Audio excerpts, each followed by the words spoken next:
अगला क्वेश्चन है T square minus 15। ठीक है, इसको करते हैं। जीरो निकालने हैं इसके, जीरो के इक्वल कर दूंगा T square minus 15 is equals to zero. अब ये भी पिछले क्वेश्चन की तरह थोड़ा सा उल्टा है, ठीक है, लेकिन ये क्वेश्चन यूजुअली और हल्के हो जाते हैं। ठीक है, कैसे? अब देखो, इसमें टी स्क्वायर है और टी दे ही नहीं रखा तुम्हें, ठीक है, जैसे वो x square plus x plus कोई नंबर होता है, इसमें कोई है ही नहीं ऐसा, तो इसको सीधा सीधा सॉल्व कर देंगे। कैसे? देखो, टी स्क्वायर है माइनस 15 है, तो ये उधर जाके प्लस का 15 हो जाएगा। इसमें हमें फैक्टराइज करने की जरूरत ही नहीं पड़ी, क्योंकि एक्स्ट्रा एक टी वेरिएबल था ही नहीं, इसलिए दिक्कत ही नहीं आ रही थी। अगर बाकियों को तुम ऐसे करने की कोशिश करोगे तो दिक्कत आएगी, क्योंकि यहाँ पे टी स्क्वायर होता और वहाँ पे टी होता नॉर्मल, तो दिक्कत आती। ये तो सिंपल है।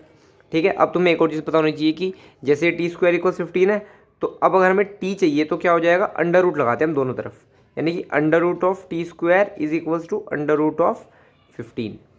ठीक है, आई होप अंडर रूट तुम्हें पता होगा। जैसे 4 का स्क्वायर अगर 16 है, तो अंडर रूट लगाने से क्या होता है, दोनों तरफ अंडर रूट लग जाता है, तो अंडर रूट से स्क्वायर कैंसिल हो जाता है, तो 4 क्या आ जाता है, अंडर रूट ऑफ 16।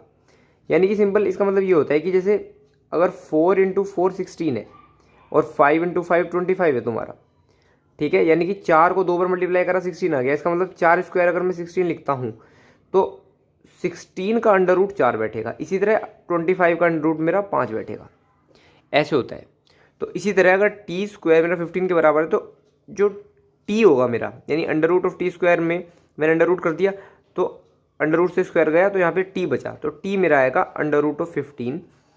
ठीक है, अंडर रूट यहाँ पे कह देते हैं। अब इस ये सॉल्व नहीं होता आगे। ठीक है, अगर मान लो इसकी कोई वैल्यू होती है, जैसे अंडर रूट ऑफ 16 की वैल्यू तो 4 होती है, अंडर रूट 25 की वैल्यू 5 होती है, लेकिन अंडर रूट 15 इरेशनल जाता है, इसलिए हम इसको ऐसे ही छोड़ देते हैं।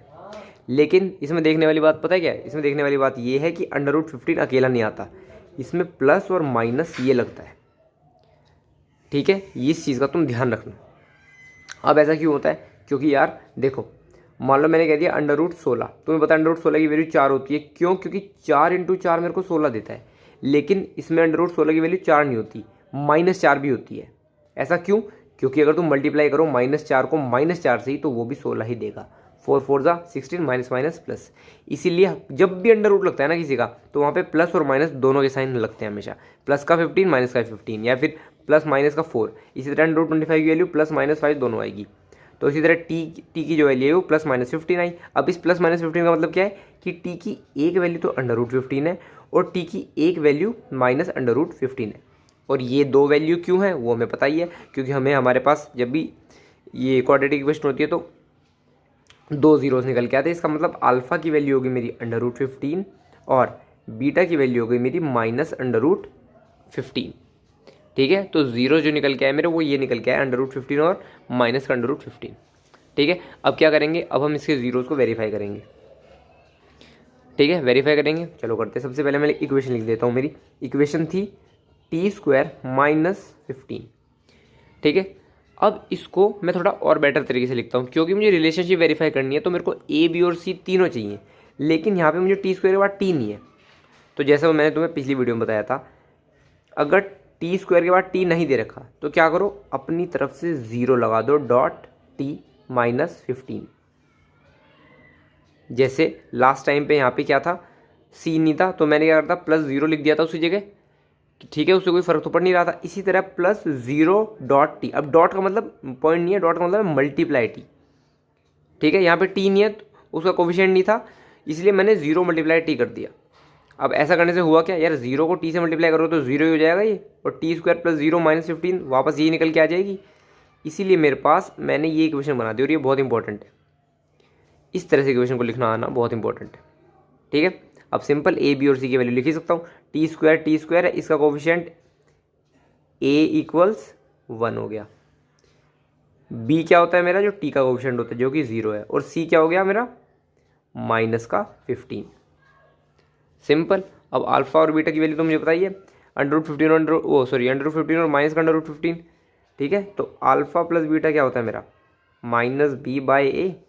अल्फा क्या है, अंडर रूट 15, ये ले, प्लस बीटा क्या है, माइनस का अंडर रूट 15, ये ले, is equals to minus B क्या है, 0, तो माइनस का 0 का तो कुछ होता नहीं, ये 0 ही हो जाएगा, क्योंकि 0 का प्लस माइनस कुछ होता नहीं, 0 डिवाइड बाय कुछ भी 0 ही होता है। इसको सॉल्व करें, under root 15 plus minus minus under root 15 equal 0। अब 2 माइनस 2 0, 3 माइनस 2 0, तो अंडर 15 माइनस अंडर 15 ये भी 0 हो गया, तो 0 इक्वल 0 वेरीफाइड। ठीक है, लास्ट बच गया, उसको वेरीफाई कर लेते हैं एक बार। ठीक है, क्या बचा, alpha beta is equals to क्या होता है, C बाई ए।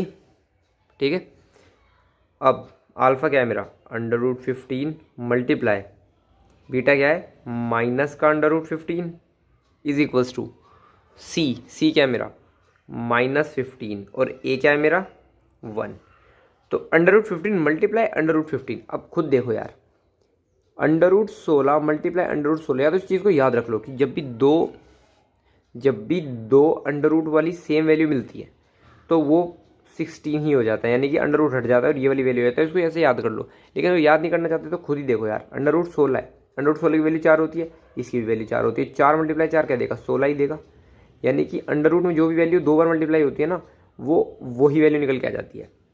इसी तरह अंडर रूट 15 और अंडर रूट 15 जब मैं इसको मल्टीप्लाई करूँगा ना, तो क्या हो जाएगा, ये 15 ही बन जाएगा, और प्लस माइनस माइनस, यहाँ पे क्या है माइनस का 15, वेरीफाइड हो गया, क्वेश्चन खत्म, सिंपल।